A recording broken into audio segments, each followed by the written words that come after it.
अस्सलाम वालेकुम dear students. आज हम क्लास 6 की एक्सरसाइज 9.2 का टॉपिक ट्रांसवर्सल एंगल्स उसी को डिस्कस करेंगे और उससे रिलेटेड क्वेश्चन जो है हमारा क्वेश्चन नंबर 4 है जिसको हम सॉल्व करेंगे। तो क्वेश्चन नंबर 4 में कहता है calculate the values of unknown. हमारे पास कुछ फिगर्स गिवन है क्वेश्चन नंबर 4 में और हमने क्या करना है उन फिगर्स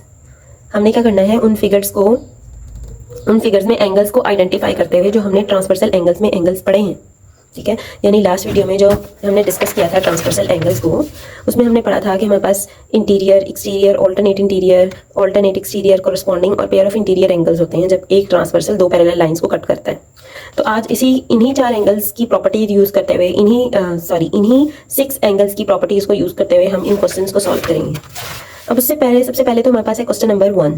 क्वेश्चन नंबर 1 है हमारे पास, इसमें हमारे पास दो पैरेलल लाइंस हैं A B and C D are two parallel lines, और हमारे पास ये जो है एक लाइन T1, इसको हम ट्रांसवर्सल कह रहे हैं। ठीक है, ये हमारे पास एक ट्रांसवर्सल है और ये दो पैरेलल लाइंस हैं। ठीक है, अब क्या है, हमने यहाँ पे x की वैल्यू जो है उसको फाइंड आउट करना है। अब x की वैल्यू को हम कैसे फाइंड आउट करेंगे, आप देखें जरा, इसका रिलेशन बना के चेक करें। क्या हमने 100 और x, मतलब क्या हमने कोई ऐसा रिलेशन पढ़ा था जिसमें हमारे पास एंगल जो है वो ट्रांसवर्सल की एक साइड पे ही लाई करते हैं? जी बिल्कुल, हमने जब एंगल्स पढ़े थे उसमें हमने ऐसा एंगल पढ़ा था, ऐसे एंगल पढ़े थे जो कि ट्रांसवर्सल की एक साइड पे लाई करेंगे और उनका सम क्या होगा 180 डिग्री।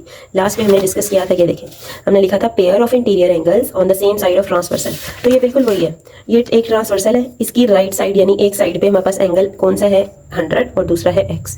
और हमने ये भी इसकी प्रॉपर्टी पढ़ी थी, हमने कहा था pair of interior angles on the same side of transversal. तो इसका मतलब है कि जो दो एंगल्स मिलेंगे, यानी जैसे यहाँ है एंगल D और F, इनका सम क्या होगा 180। इसी तरह C और E, इनका सम क्या होगा 180 डिग्री। तो इसी तरह यहाँ हमें क्वेश्चन में गिवन है, इसका मतलब है कि जो एंगल 100 है, यहाँ पे 100 डिग्री है और यहाँ पे एंगल x है, इनका सम क्या होगा हमारे पास 180 डिग्री होगा। तो हम इसको क्या लिखेंगे, यहाँ पे हम लिखेंगे since angle x and 100 degree lies on the same side of transversal, x और 100 ट्रांसवर्सल की सेम साइड पे लाई कर रहे हैं, सो इनका सम हमारे पास क्या होना चाहिए 180। इनका सम होना चाहिए, यानी एंगल x प्लस 100 डिग्री, इन दोनों को जमा करें, हमारे पास आंसर क्या आना चाहिए 180 डिग्री आना चाहिए। ठीक है, 180 डिग्री आना चाहिए। अब यहाँ से हमने x की वैल्यू फाइंड आउट करनी है, तो देखें 100 डिग्री है, तो ये 100 जब उधर जाएगा प्लस का है, ये 100 ये जब उधर जाएगा तो हमारे पास राइट हैंड साइड पे जाएगा, तो हमारे पास क्या हो जाएगा माइनस हो जाएगा। यहाँ पे रह जाएगा सिर्फ x, यहाँ पे बचा 180 डिग्री माइनस 100 डिग्री। 180 में से 100 माइनस करेंगे, हमारे पास जो x की वैल्यू आ जाएगी वो हमारे पास कितनी आएगी 80 डिग्री। तो ये सिंपल सा क्वेश्चन था जिसमें हमारे पास जो दो एंगल्स थे वो ट्रांसवर्सल की एक साइड पे लाई कर रहे थे और हमने x की वैल्यू निकालनी थी। ठीक है, तो x की वैल्यू कैसे निकाली हमने, हमें पता है कि जब ट्रांसवर्सल की सेम साइड पे लाई करेंगे तो हमने एक प्रॉपर्टी पढ़ी थी कि उनका सम क्या होना चाहिए 180 होना चाहिए। तो बिल्कुल उसी को यूज करते हुए हमने यहाँ पे x की वैल्यू निकाली। अब मैंने क्वेश्चन नंबर 1 के बाद क्वेश्चन नंबर 4 लिखा है। क्वेश्चन नंबर 2 और 3 जो है वो मैंने नहीं लिखा। क्यों नहीं लिखा, क्योंकि क्वेश्चन नंबर 1 और क्वेश्चन नंबर 4 बिल्कुल सेम है। ठीक है, एज इट इज एक जैसे हैं। ठीक है, इसलिए मैंने कहा कि जब हम एक कॉन्सेप्ट को कवर कर लें फिर हम दूसरे कॉन्सेप्ट को देखते हैं, दूसरे क्वेश्चंस को देखेंगे। अब हमारा क्वेश्चन नंबर 1 था जिसमें हमारे पास ट्रांसवर्सल की एक साइड पे एंगल मिल रहे थे। क्वेश्चन नंबर जो 4 है ना, पार्ट 4, उसमें भी ऐसे ही है, हमें दो पैरेलल लाइंस गिवन है, पैरेलल लाइंस का नेम है LM एंड NO। ठीक है, और ये एक ट्रांसवर्सल गिवन है हमें। ठीक है, अब इस ट्रांसवर्सल पे हमें एंगल्स दो दिए हुए, एक दिया हुआ है 6x और एक दिया हुआ है 2x। अब जो हमारे पास एंगल है ना 6x है और 2x है, अब देखेंगे दोनों भी कहाँ लाई कर रहे हैं, ट्रांसवर्सल की एक ही साइड पे लाई कर रहे हैं। ट्रांसवर्सल की ये ट्रांसवर्सल है, ये जो लाइन होती है टेढ़ी जो दो पैरेलल लाइंस को कट करती है उसको हम क्या बोलते हैं ट्रांसवर्सल। तो ट्रांसवर्सल की राइट साइड यानी सेम साइड पे ही दोनों एंगल्स पड़े हुए हैं, 6x पड़ा हुआ है और 2x पड़ा हुआ है, तो इनका सम क्या होना चाहिए 180 होना चाहिए। ठीक है, तो हम फिर दोबारा से वही रीजन देंगे जैसे हमने लास्ट क्वेश्चन में दिए, since 6x and 2x lies on the same side of transversal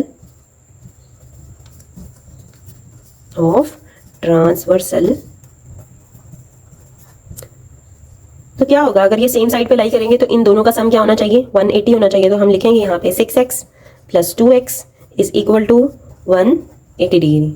6x और 2x को जमा करेंगे, आंसर आना चाहिए 180 डिग्री। तो 6 और ये 2 कितने हो गए हमारे पास, 6 और 2 हो गए हमारे पास 8x is equal to 180 degree. 8 इधर क्या हो रहा है मल्टीप्लाई हो रहा है, वहाँ जाएगा तो 8 क्या हो जाएगा, डिवाइड हो जाएगा, यहाँ पे x रह जाएगा 180 डिवाइडेड बाई 8। इसको हम डिवाइड कर लेते हैं, 8 1 ज़ार 8, 8 2 ज़ार 16। यहाँ पे मेरे पास कितने बचेंगे, यहाँ पे हमारे पास बचेंगे 2। 8 2 ज़ार 16 दोबारा से आ जाएगा, यहाँ पे हमारे पास क्या बचेगा, हमारे पास बचेगा 4, पॉइंट लगाएंगे 0 आएगा, 0 को भी नीचे उतारेंगे, 8 5 ज़ार 40 हो जाएगा। तो हमारे पास जो आंसर आया है x का वो हमारे पास क्या आया है 22.5 डिग्री। ठीक है, तो ये दोनों क्वेश्चंस तो बिल्कुल सिमिलर थे। अब हम नेक्स्ट क्वेश्चंस को देखते हैं। नेक्स्ट क्वेश्चन है हमारे पास question number 2 and question number 3। अभी हमने जो किया है क्वेश्चन वो है 1 एंड 4। तो अब नेक्स्ट हम 2 एंड 3 को देखेंगे जो कि बिल्कुल सिमिलर है। अब देखें, जो क्वेश्चन नंबर 2 है ना, उसमें दो पैरेलल लाइंस गिवन है, उसमें है NO, L एंड M, दो पैरेलल लाइंस हैं और एक ट्रांसवर्सल है T1। अब यहाँ जो है ना एक एंगल 60 दिया हुआ है और यहाँ एक एंगल दिया हुआ है x। अब देखें ये वाला जो एंगल है ना पैरेलल लाइन के बाहर है, मैंने आपको बताया था जो पैरेलल लाइंस के बाहर एंगल होते हैं वो हमारे पास एक्सटीरियर एंगल है।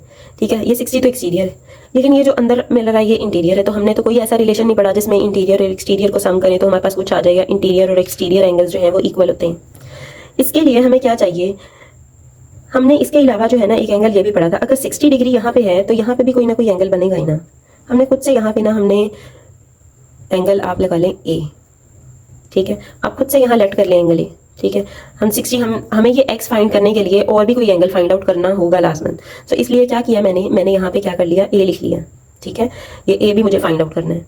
ठीक है, और फिर देखें ये जो एंगल्स मेरे पास बन रहे हैं x और a, ये फिर वही सिचुएशन बन रही है जो मैंने लास्ट अपने क्वेश्चन में अभी की है, जिसमें ट्रांसवर्सल की a की साइड पे ये दोनों एंगल लाई कर रहे हैं। अब देखें हमने इससे पहले भी क्वेश्चंस किए थे जिसमें हमने वर्टिकली ऑपोजिट एंगल्स को डिस्कस किया था कि अगर एक साइड पे लाई करें तो बिल्कुल उसके सामने लाई करने वाला एंगल जो होगा वो वर्टिकली ऑपोजिट एंगल्स होंगे, लेकिन वो भी इक्वल होंगे। अगर ये 60 डिग्री है तो ये वाला एंगल भी क्या होगा, 60 डिग्री होगा। तो इससे हमें क्या पता चला, इससे हमें ये पता चला कि जो एंगल ए है ना उसकी वैल्यू क्या निकल रही है, उसकी वैल्यू भी हमारे पास क्या निकल रही है, 60 डिग्री। और इसका रीजन हम क्या लिख देंगे, इसका रीजन आगे लिख देंगे बाय वर्टिकली ऑपोजिट एंगल्स। ये वर्टिकली ऑपोजिट एंगल को यूज किया हमने, वर्टिकली ऑपोजिट एंगल वाली जो डेफिनेशन थी उसको यूज किया, प्रॉपर्टी को यूज किया। यहाँ 60 डिग्री बन रहा था, बिल्कुल उसके सामने भी क्या बनना चाहिए था, 60 डिग्री। अब देखेंगे दोनों एंगल्स x और a, ये हमारे पास ट्रांसवर्सल है, ये वाला ट्रांसवर्सल और ट्रांसवर्सल की बिल्कुल सेम साइड पे लाई कर रहे हैं। x और a ट्रांसवर्सल की सेम साइड पे लाई कर रहे हैं। कौन सी साइड है, ये वाली साइड है राइट और ये वाली साइड है लेफ्ट। तो लेफ्ट साइड पे x भी है, लेफ्ट साइड पे a भी है। ठीक है, तो इनका सम क्या होना चाहिए, इनका सम होना चाहिए 180 डिग्री। तो यहाँ पे हम दोबारा से जो हमने क्वेश्चन 1 और 4 में डिस्कस किया है अभी, बिल्कुल वैसे ही हम आगे क्वेश्चन सॉल्व करेंगे। यहाँ पे आ जाएगा since angle A and angle X are lies on the same side of transversal,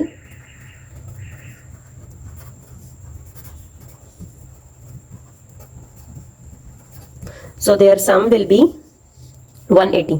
इनका सम जो है वो क्या होना चाहिए, 180। तो यहाँ पे हमारे पास है angle X plus angle A which is equal to 180 degree. अब यहाँ हमने एंगल ए की अभी वैल्यू निकाली है, वो हमारे पास क्या निकली, एंगल ए की वैल्यू, एंगल ए की अभी वैल्यू निकाली थी वो हमारे पास निकली थी 60 डिग्री। तो यहाँ हमने एंगल ए की जगह 60 डिग्री पुट कर दिया, ये एक्स एज इट इज रहा और यहाँ से 180 डिग्री भी एज इट इज लिख दिया। अब ये प्लस का 60 है, जब ये उतर जाएगा बेचारा तो क्या हो जाएगा, माइनस हो जाएगा। यहाँ पे हमारे पास क्या रह जाएगा, यहाँ पे रह जाएगा बेचारा एक्स रह जाएगा और ये 180 जो है ये इसके घर में आ गया है। ठीक है, और नेगेटिव हो गया। अब 180 में से 60 डिग्री माइनस करेंगे तो हमारे पास एक्स जो है वो क्या बचेगा, 180 में से 60 माइनस करेंगे तो हमारे पास बचेगा 120 डिग्री। तो हमारे पास x की वैल्यू क्या आ गई, 120। यहाँ हमने x ही फाइंड आउट करना था तो बस हमने x यहाँ पे क्या फाइंड आउट किया है, 180 डिग्री। और नेक्स्ट क्वेश्चन जो है वो बिल्कुल ही सिमिलर है इस क्वेश्चन के, तो इसको हम सॉल्व करते हैं। क्वेश्चन नंबर 3 है हमारा। क्वेश्चन नंबर 2 और 3 बिल्कुल एक जैसे हैं, क्वेश्चन नंबर 1 और 4 बिल्कुल एक जैसे हैं। ठीक है, तो आप जरा जब प्रैक्टिस करें तो इस बात का ख्याल रखें कि हमारे पास जो क्वेश्चन मिल रहे हैं, आपको कोई भी क्वेश्चन मिल जाए, अगर आपको प्रॉपर्टीज बताएं तो आप कोई भी क्वेश्चन सॉल्व कर सकते हैं। अब हमारे पास दो पैरेलल लाइंस हैं, ए बी है एंड सी डी है और इनका ये ट्रांसवर्सल है, ये वाली लाइन ट्रांसवर्सल नजर आ रही है T1। अब यहाँ भी देखें बिल्कुल वही सिचुएशन, अगर इसको थोड़ा सा टिल्ट करूँ मैं पेपर को तो देखें जो मैंने यहाँ डिस्कस किया वही चीज़ यहाँ पे है। यहाँ 3x है तो ये वाला जो एंगल है, ये वाला जो एंगल, ये भी क्या होना चाहिए, ये भी 3x होना चाहिए। क्यों 3x होना चाहिए, इसको मैं यहाँ पे लेट कर लेती हूँ फिर से a, कि मुझे ये वाला एंगल a है, मेरे पास 3x है और ये a। जैसे हमने लास्ट क्वेश्चन में किया, अगर ये 3x है तो बिल्कुल इसके ऑपोजिट एंगल वाला, ऑपोजिट साइड पे जो एंगल है वो कौन सा है, 3x है। तो ये भी मुझे 3x मिल गया। यहाँ मैं लिखूंगी एंगल a जो है वो मुझे क्या मिला, 3x मिला। क्यों 3x मिला, क्योंकि मैंने पढ़ा है कि वर्टिकली ऑपोजिट एंगल्स जो हैं वो क्या होते हैं, बराबर होते हैं। ऐसे ही है ना, वर्टिकली ऑपोजिट एंगल्स इक्वल हैं, इसलिए मैंने एंगल ए को 30 डिग्री कह दिया, कंसीडर कर दिया। अब हम नेक्स्ट देखते हैं, ये ट्रांसवर्सल था और ट्रांसवर्सल की सेम साइड पे लाई कर रहा है कौन, ए भी लाई कर रहा है, ए और 111, ये दोनों ट्रांसवर्सल की ए की साइड पे लाई कर रहे हैं। इसका मतलब है कि हम इनका सम क्या होगा, 180 डिग्री होगा। आप जस्ट ऐसे भी लिख सकते हैं, अगर ये पूरी लाइन ना भी लिखें ना तो आप लिखें एंगल ए प्लस, हमने क्या प्लस करना है, इन दोनों का सम 180 होगा ना, तो हम यहाँ लिखेंगे 111 degree is equal to 180 degree. यहाँ पे ये लिख दो sum of interior angle is 180 degree, कि हमारे पास sum of interior angle 180 degree है, इसलिए हमने इन दोनों को प्लस कर दिया तो क्या निकला 180 डिग्री। अब देखिए 111 है यहाँ पे, हम इसको दूसरी साइड पे लेके जाएंगे तो माइनस होगा, तो यहाँ ए ही रह गया, यहाँ पे माइनस करेंगे 180 में से 111 डिग्री, तो हमारे पास क्या बचेगा, ये बचेंगे, ये हमारे पास 10 में से 1 गया 9, यहाँ 7 बच गए, 7 में से 1 गया 6 और बाकी तो कुछ नहीं बचा, तो इसका मतलब हमारे पास क्या एंगल क्या आया 69। अब हम लास्ट क्वेश्चन को सॉल्व करेंगे। लास्ट क्वेश्चन है हमारा 9.2 का क्वेश्चन नंबर 4 का पार्ट नंबर 5, और ये थोड़ा सा ट्रिकी है, बस आपने इसको गौर से देखना है, तो ज़रा अच्छे से समझना है, तो आप आसानी से कर लेंगे ये क्वेश्चन। अब यहाँ पे भी देखिए हमारे पास 2 पैरेलल लाइंस गिवन है, ठीक है, और 2 ट्रांसवर्सल गिवन है, एक ये ट्रांसवर्सल है इसको T1 कह देते हैं, एक ये ट्रांसवर्सल है इसको T2 कह देते हैं, ठीक है। ये 2 ट्रांसवर्सल है और ये 2 पैरेलल लाइंस हैं, ये इसको भी बोल देते हैं L1, ये है L2, line 1 line 2, T1 and T2। अब देखें यहाँ पे जो है ना हमारे पास एक यहाँ पे एंगल है 110, इसका जो अगर मैं ये वाला ट्रांसवर्सल रिमूव कर दूँ तो इसका बिल्कुल ऑल्टरनेट इंटीरियर कौन सा बनेगा, x, और उसके साथ ये वाला एंगल भी, यानी x से लेके यहाँ तक का एंगल जो है ना वो क्या होगा 110, ठीक है। इसका मतलब है कि अगर मुझे यहाँ से ये एंगल भी मिल जाए ना, ये वाला एंगल भी मिल जाए, ये एंगल भी मिल जाए, तो मैं कुछ ना कुछ कर सकती हूँ, ठीक है। तो ये एंगल कैसे मिलेगा, अब ये देखो, ये मेरे पास ट्रांसवर्सल है, तो यहाँ 150 नज़र आ रहा है, 150, और अगर ये इसका एंगल का नाम रख देते हैं हम, एंगल कुछ भी ए रख दें, ठीक है, इसका मैंने नाम रख दिया एंगल ए। ये एक ट्रांसवर्सल है और ट्रांसवर्सल की बिल्कुल सेम साइड पे कौन लाई कर रहा है, 150 भी लाई कर रहा है और क्या लाई कर रहा है, ए लाई कर रहा है, ठीक है। तो इनका सम क्या होना चाहिए, 180 होना चाहिए, ऐसे ही है ए का, और हमारे पास किसका सम 180 होना चाहिए, 150 का। अब हमने क्या करना है, देखें मैं यहाँ लिखती हूँ कि हमारे पास जो एंगल है ना 150 डिग्री और प्लस एंगल ए, इनको जमा किया तो आंसर आएगा 180 डिग्री। ये मैंने क्यों लिखा है ऐसे, इनको प्लस करेंगे तो आंसर 180 आना चाहिए। ट्रांसवर्सल की सेम साइड पे लाई कर रहे हैं, अगर मैं सिर्फ T2 वाला ट्रांसवर्सल लिखती हूँ तो ट्रांसवर्सल की सेम साइड पे लाई कर रहे हैं दोनों एंगल्स, ठीक है। तो दोनों सेम साइड पे लाई करनी है, यानी यहाँ भी आप वही लिख दें सम ऑफ इंटीरियर एंगल्स 180 डिग्री, कि हमारे पास जो इंटीरियर एंगल्स का सम है वो क्या होगा 180 होगा। तो यहाँ पे 180 डिग्री मैंने लिख दिया, और 150 है, जब भी उधर जाएगा तो क्या होगा माइनस होगा, तो angle A is equal to 180 minus 150 degree, angle A हमारे पास क्या आया 30 डिग्री। तो देखें ये वाली जो वैल्यू है ना मुझे मिल गई 30 डिग्री, ऐसे ही है। अब देखें यहाँ पे मेरे पास था 110 ये वाला एंगल, और ये वाला पूरा एंगल, ये पूरा एंगल, ये दोनों ऑल्टरनेट इंटीरियर एंगल्स बन रहे हैं। ऑल्टरनेट इंटीरियर एंगल्स हमने पढ़ा था, ऑल्टरनेट इंटीरियर एंगल्स को जब हमने डिस्कस किया था तो हमने देखा था 2 लाइंस हैं, 2 पैरेलल लाइंस हैं, और ऑल्टरनेट इंटीरियर एंगल और ये ट्रांसवर्सल है। अगर ये वाला एंगल यहाँ पे मेरे पास ए है तो इसकी ऑपोजिट साइड यानी ये वाला एंगल मेरे पास बी है, तो ए और बी जो है वो क्या है, ऑल्टरनेट इंटीरियर एंगल्स हैं। बिल्कुल इसी तरह अगर ये वाला एंगल 110 डिग्री है और बिल्कुल ये पूरा एंगल एक्स और ए को प्लस करेंगे तो ये किसके इक्वल होगा, एक्स और ए को प्लस करेंगे तो ये हमारे पास किसके इक्वल होगा 110 के। अगर ये पूरा एंगल यहाँ से यहाँ तक और ये यहाँ से यहाँ तक, लेकिन इनमें से हाफ मुझे अभी इतना एंगल मुझे फाइंड आउट किया मैंने, अभी मेरे पास ये बचा हुआ है एक्स, तो अगर मैं ऐसे कर दूँ एक्स प्लस ए वो किसके इक्वल हो जाएगा 110 के, क्योंकि ये 110 है और ये 110 है, ऑल्टरनेट इंटीरियर एंगल्स बराबर होते हैं। अगर 110 ये है तो पूरा ये वाला एंगल 110 होगा, लेकिन अभी मेरे पास सिर्फ ए की वैल्यू आई है, तो हम इसको कैसे लिखेंगे, हम यहाँ लिखते हैं angle x plus angle A, यानी ये टोटल एंगल किसके इक्वल होना चाहिए, ये हमारे पास 110 के इक्वल होना चाहिए। तो यहाँ लिख रही हूँ 110 डिग्री बाय ऑल्टरनेट इंटीरियर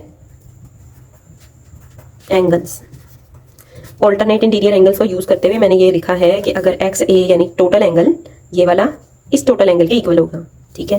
तो अब देखें ए की वैल्यू आपने अभी फाइंड आउट की है, वो क्या निकली है, ए की वैल्यू निकली थी 30, यहाँ पे लिखेंगे 110, यहाँ पे बचा x और ये 30 उधर जाएगा तो क्या हो जाएगा माइनस हो जाएगा, तो हम इसको माइनस कर देंगे। यहाँ पे हमारे पास क्या बचेगा, यहाँ पे हमारे पास बचेगा 0 और 11 में से 3 माइनस कर देंगे तो हमारे पास बचेंगे 8। तो एंगल x जो है उसकी वैल्यू क्या आ गई, 80 डिग्री आ गई। ठीक है।